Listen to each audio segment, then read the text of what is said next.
نبی اکرم صلی اللہ علیہ وسلم مسجد میں تشریف لائے، مسجد نبوی، اپنے ممبر پر تشریف فرما ہوئے۔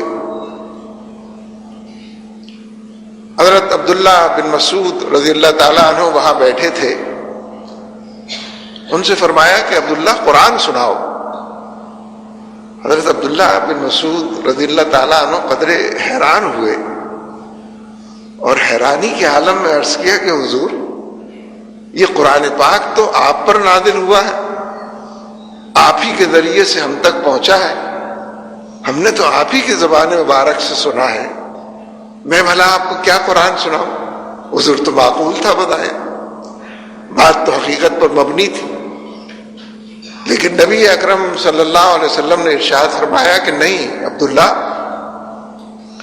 آج تو جی یہ چاہتا ہے کوئی پڑھے اور میں سنوں۔ حکم تھا،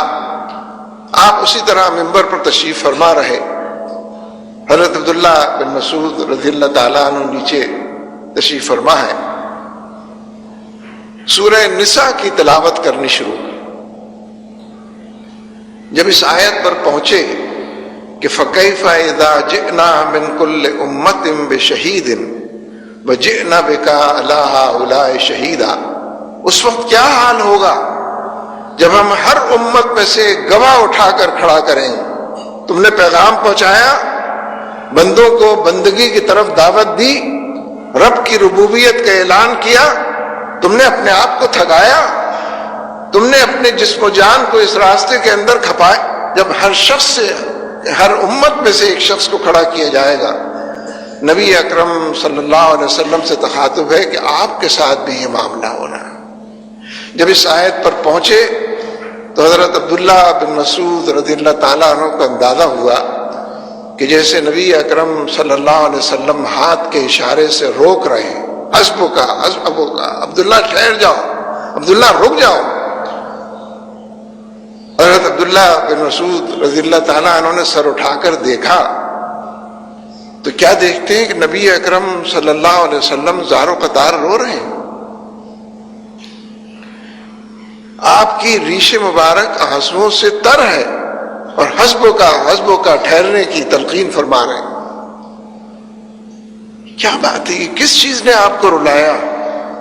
کس کو رلایا ہے؟ ایک اولو العزم انسان کو، ایک عظیم ترین ہستی کو دنیا اور آخرت کے حوالے سے، ایک مستحکم اور مضبوط پائندہ ارادے والے انسان، مصمم ارادہ،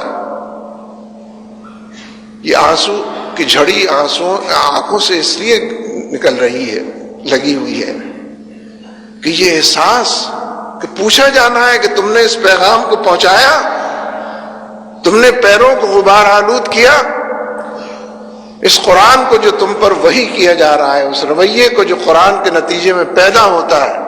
دل و دماغ کی دنیا پر دستک دینے کے لیے چاروں طرف کے حالات میں نیا کلچر، نئے تہذیب پرورش دینے کے لیے تم نے یہ کام، یہ احساس کہ مجھ سے پوچھا جانا ہے، جواب دہی کا احساس ہے کہ جو رلا رہا ہے۔